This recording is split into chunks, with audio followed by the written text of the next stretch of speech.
20 meter ania 20 meter kan kap nga 30 meter kan kap le do na ni camera kan set up vel me ka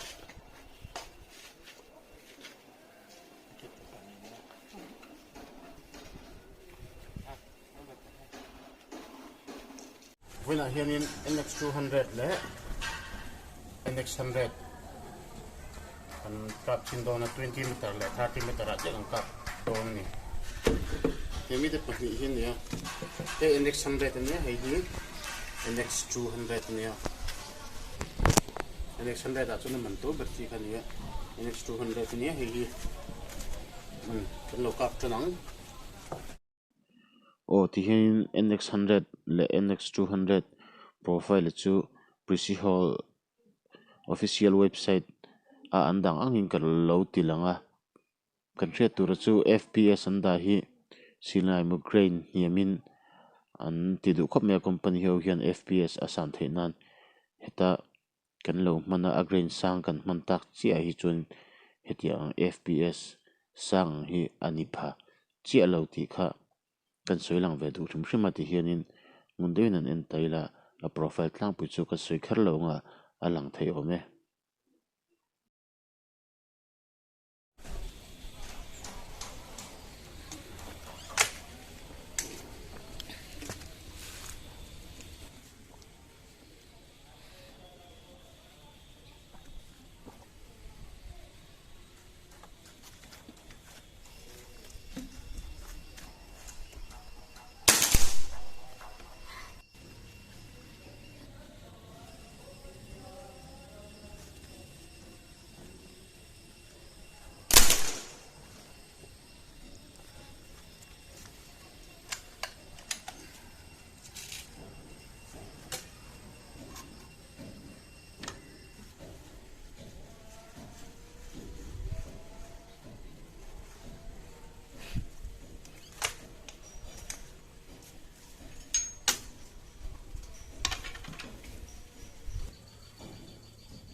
NX200 hi akka na khop mai mar chu ari koilan na khop mai ulbun te na wi ni ulbun no te chu bangin i angka janin bangin ai kure lo me thia san chu ang mor na lu tu ba kin na te po hi a thol du vi garing khati ang mor ang sun scope te po scope om kho ve tak ne ngai me ka tia a san chu ari koila hi anna khop mai NX100 ne na khai khin chuan